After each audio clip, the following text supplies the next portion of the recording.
Musuni to ya kala biso ba les 30 ba les 31 décembre non to ko zalo la ngulu moko abota kala biso 12 bana voilà donc to ko ça va faire mais ebele nzale ko lo na Congo oui kobanda donc si je retiens bien na monde de konabiso Gislain azali na politique malamu pe alingi ko lo baete kobanda na petite moyenne entreprise ya monde ezali pena investissement ya makasi oyo ko faire développer mboka parce que toye awa na kati ya mboka o Egypte qui plateau ya maki ezalaki na moins de $1 donc ça ne valait même pas la peine que mutunyo sonanda kunae et comment qui banalité babilo kolwa ba maki banini.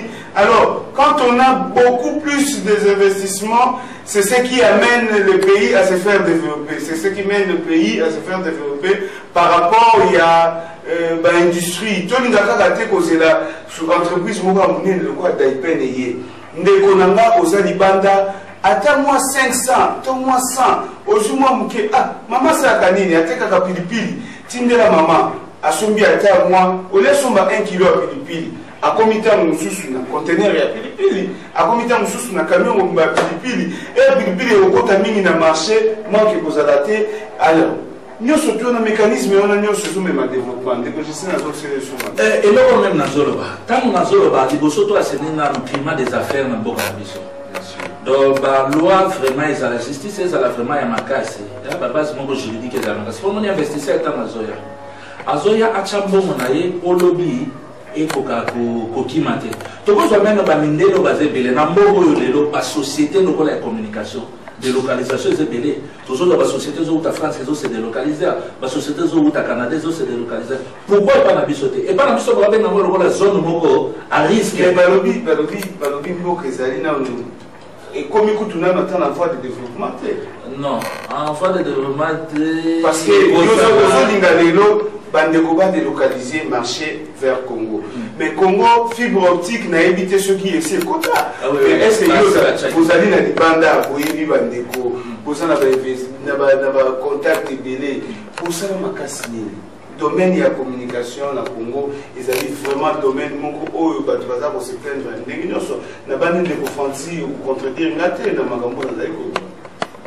Ouais, na contredire yote ezali makambo solo pour na problème mais na koloba ke pour na ko zala nini kaka te moi évolution ezali surtout sur le plan de la communication na moni na ntimboka évolution ezali zo ba entreprise moi diversité ezali tozali na aux alagi oasis et comme les tigo on a aussi de la midi tout ce terme na ko tanga vraiment ba combo ya ba entreprise na cadre ya promotion publicité ba société ya télécommunication le biais ali moi mingi ya réseau cellulaire mais biso tout ali ko lo banano na ezaka résultat de communication ezaka gâté que réseau ya téléphone réseau cellulaire disons tous ali pe na domaine mususu eza makasi o lelo batu nyonso soki vraiment bandeko na biso o ekutu bazali kolanda biso na ngonga o grâce ya YouTube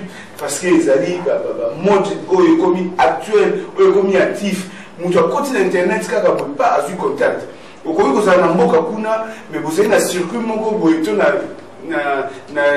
réseau moko un peu bouché, ça fermé. Mais au Koluka contact, tu vois, au Koluka contact toujours na net. Mais bah, on a bien pris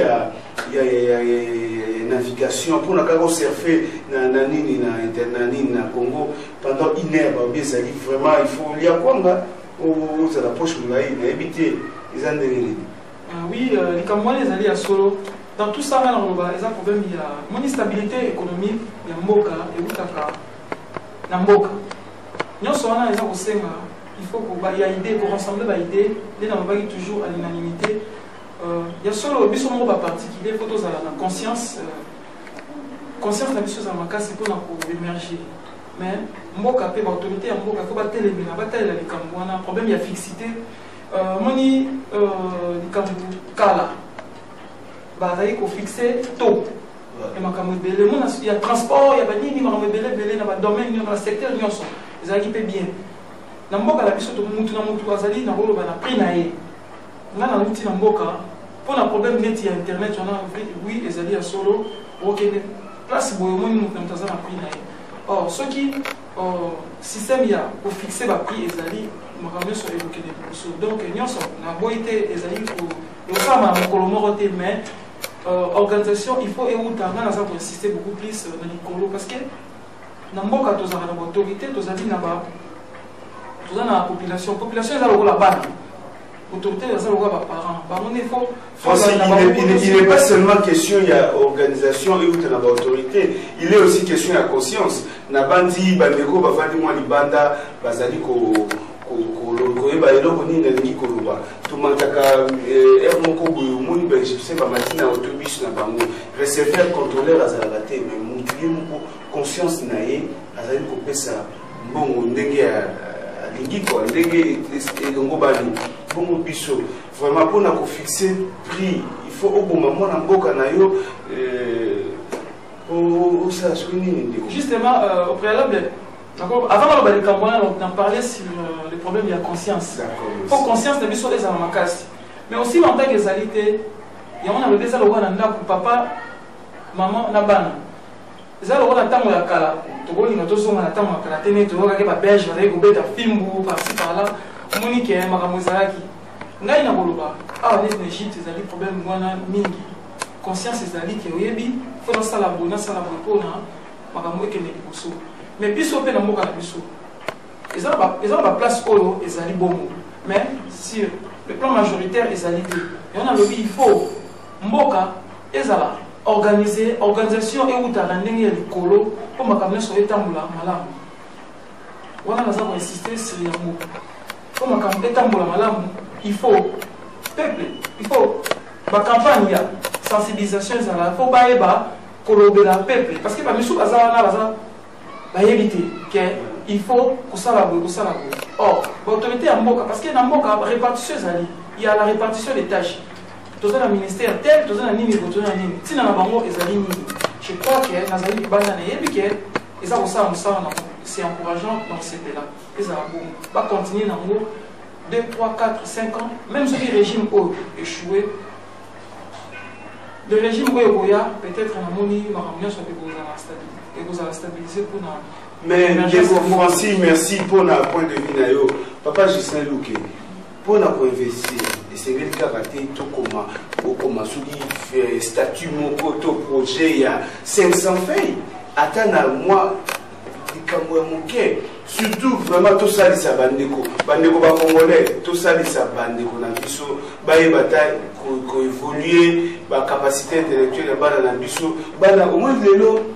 Bana na biso bazaini bana na mboka mikili na Europa na Afrika après de mboka mususu bazali sur na tina ya kotambo na dictionnaire ya 700 pages lelo communication kotati na kati na bango internet ya mwana zaina besoin ko kamumu boya ya fandi liboso ordinateur abeti mais na mboka na biso jusqu'à là balobi na domaine wana tozali nanu musika est-ce que papa Justin bokanisa te komemata moi 5 ordinateurs 10 ordinateurs uche ata na coin ya vini na bino wana na wimi to dibaya to na bandeko ya matongi uche ata na moi coin ya balabala wana ata moi 10 ordinateurs soki yo initiative wana ndiko Francis Alfi bomemi lelo bokoma ata na moi 20 ordinateurs connexion esali ke bato bayeba mingi batanga mingi bayekola mingi eloko lobi ezali ya solo papa journaliste nakoloba mboka na biso nano et comme nous avons un système numérique il y a communication n'invite ceux qui va charger pour les bossos tous qui dans la station terrienne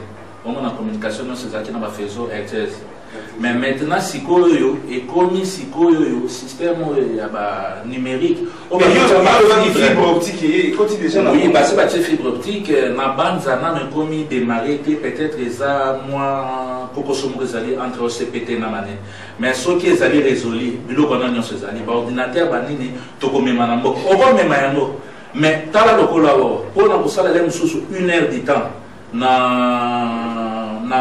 internet na cybercafé peut-être 5 heures du temps ils en a $1 5 heures du temps ils en a $1 mais tandis que na Congo na évité 5 heures du temps ils en a combien mais les gens qui ont la fibre optique, qui sont connectés à nous, communication facile, internet, même dans la classe. Donc, tous les gens vraiment, ils ont développement. Mais ça, pas moyen. changement de mentalité. Banani bacha ba moyen. Biso tozala ba moyen na biso gouvernement bacha ba moyen. Nazolo ba pona biso tokoki ko risquer investissement na biso te. Tokoki na même investissement tala ba place ezali pelo tokoki ko investir. Toloba ki ka habitat mais na cause de le investissement même il y a transport. Le na Kinshasa transport des paiement passe. Mais tokoya na banini mais ba tout ce qui mentalité ezana ne changer te. Le no boule ko bima ba panzi bis. Les gens qui ont dit est-ce que Banzela c'est Tongami nano ou écoutant pour sa transport parce que tu l'as dit quand on a biso ya lemba ya quand on a biso ya ipen chaque fois pas ça dit qu'on se plaindre na radio Kapi quand on a biso ya radio Kapi ba pesa moi information pour nous est-ce que na nzela na itando na bango est-ce que ba nisaka information et ça dit ko bukana bulana de bandité. Bon, si on veut investir dans le domaine du transport, est-ce que vous avez un malade ou un papa journaliste, il faut solo besoin solo. Et là, il faut tous les Congolais dans l'esprit pour le patriotisme. Vous comprenez? Donc, il y a un mot qui est et l'autre est bosso. Pourquoi on a 10, il faut banana on a 1. Ce qui m'a passé à nzela moko. Toi, c'est un nzela wana. Toi, ça m'a moko msouste toi na Congo. Ce qui dit ce mot de Tony en route, Mouton retourne comme moi à Azalité. Banzela to pe sa ba idée. Et ça mutu mususu aboya automate. Ba ba bande déjà botonga. Félicitations ba banda.